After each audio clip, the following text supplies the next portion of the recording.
Assalamu alaikum. Before we begin, I want to thank all of you for your continued support and thoughtful feedback. It's been a privilege to journey together through the depth of the Qur'an and the philosophical insights of Tafsīr al-Mīzān. From this point forward, we are also sharpening the philosophical lens of our reflections, engaging more deeply with questions of existence, purpose, and moral knowledge. I look forward to your continued thoughts as we evolve together. Now, let's begin today's reflection. What does it mean to be entrusted by God? Why would the heavens, the earth, and the mountains shy away from a burden that we, the human beings, accepted? What kind of responsibility could terrify the cosmos but be accepted by a being made of clay? And what does this tell us about who we are and who we were meant to become? Among the most dramatic verses in the Qur'an is the verse of the trust found in Surah Al-Ahzab. This verse unveils not only a theological reality but a deeply philosophical one. It touches on questions of freedom, moral agency, knowledge, and the teleological purpose of human existence. It challenges us to reflect not merely on what we do, but what it means to be human in a world governed by divine order. إِنَّا عَرَضْنَا الْأَمَانَةَ عَلَى السَّمَاوَاتِ وَالْأَرْضِ وَالْجِبَالَ فَأَبَيْنَا أَنْ يَحْمِلْنَهَا وَأَشْفَقْنَا مِنْهَا وَحَمَلَهَا الْإِنسَانُ إِنَّهُ كَانَ ظَلُومًا جَهُولًا. Indeed, we offered the trust to the heavens and the earth and the mountains, but they declined to bear it and feared it, yet man bore it. Indeed, he was unjust and ignorant. The verse begins with a metaphysical drama. Inna aradna al-amanata.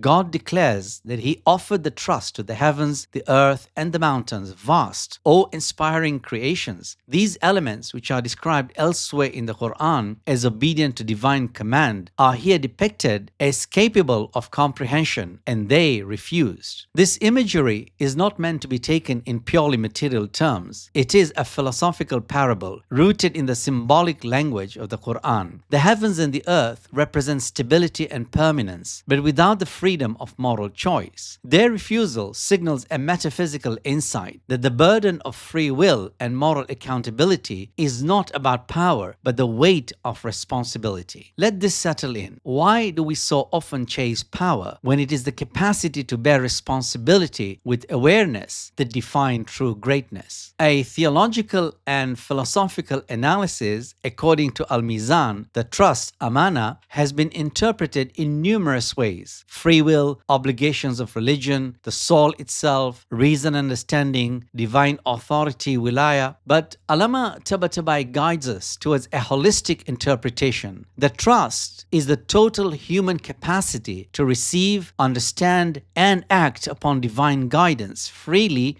and knowingly. Philosophically, this is the essence of moral agency, the ability to choose with awareness and thus to be held accountable. The trust represents that divine deposit within the human soul that gives us autonomy, intellect, and moral consequence. To carry the trust is to possess faculties of reason, volition, and ethical consciousness, faculties that require guidance and discipline lest they be misused. Take a moment to ask yourself, am I actively cultivating the moral intelligence required to carry this trust, or am I numbing the very faculties that distinguish me from the rest of creation? وَحَمَلَهَا الْإِنسَانُ. The human being accepted the trust. The Qur'an offers no details about this moment. It is presented with stark simplicity, but its implications are immense. إِنَّهُ كَانَ ظَلُومًا جَهُولًا. Indeed, he was just and ignorant. Ālāmah interprets this not as a blanket condemnation of humanity, but as a description of the default state of the human being without guidance. The burden of the trust exposes us to two essential dangers: dhulm, to commit injustice by misusing our faculties, and jahal, to fall into ignorance about ourselves, the world, and God. This verse presents a moral anthropology. The human being is not inherently corrupt, but is exposed to ruin if the trust is taken lightly. From a philosophical lens, here the Qur'an introduces the epistemological problem of human nature. Without knowledge and without the discipline of reason, we are prone to error. Ilm in the Qur'an is not just information, but awareness aligned with divine order. Reflect on this deeply. How often do I act with full knowledge of the moral weight of my actions? And how often do I hide behind convenience or excuse? In Quranic cosmology, all of creation obeys God, except for the human being who is invited to choose. This makes the human being unique but also vulnerable. The human being is granted a space for freedom. That freedom allows for virtue or vice, sainthood or self-destruction. Philosophically, this presents the core of ethical existentialism.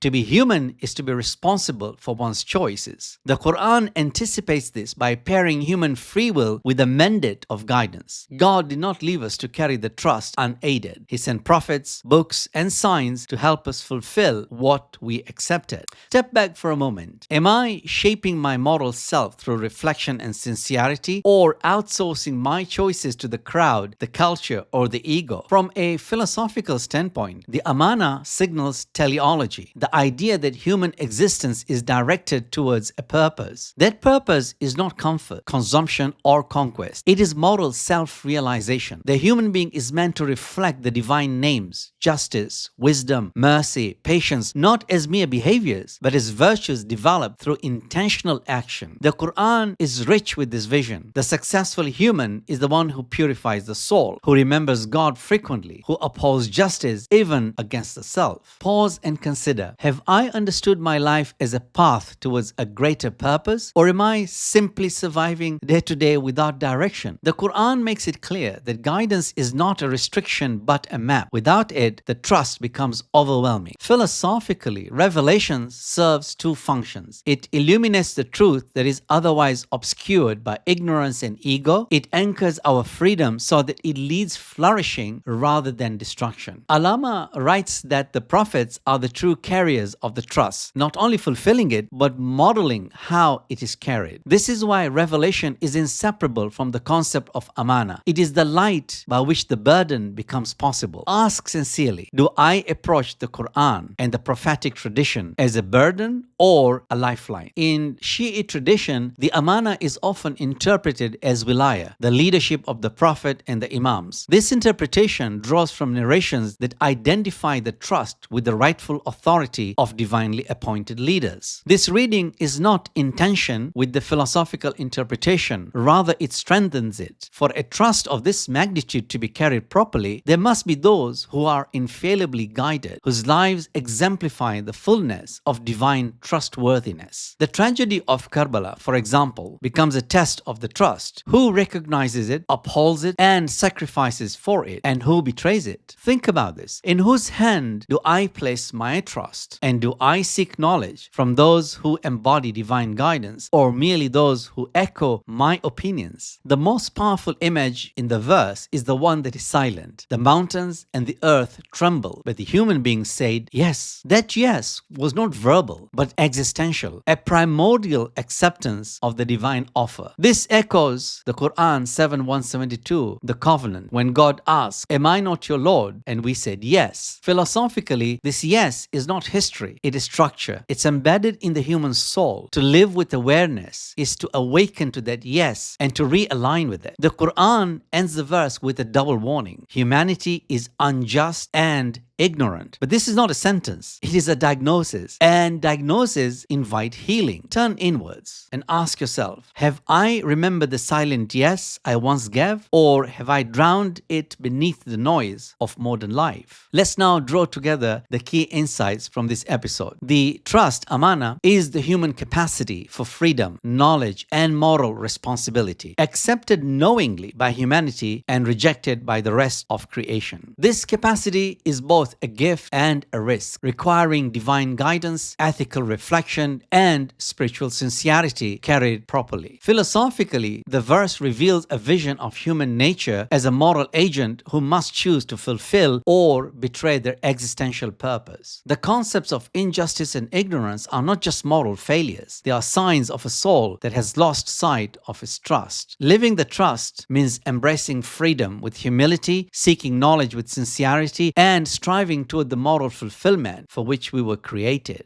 In next week's episode, we will reflect on one of the most poetic and powerful images in the Qur'an, the parable of truth and falsehood. What is truth in the Quranic worldview? How do falsehood rise and collapse while truth remains firm? And how can we cultivate discernment in a world flooded with noise? So join me as we journey through this symbolic verse and its timeless message. If you found this episode meaningful, consider subscribing to stay connected as we continue exploring the Qur'an through Tafsīr al-Mīzān. I do love to hear your thoughts. Please leave a comment or share your reflections. Until next week, wassalamu alaikum wa rahmatullah.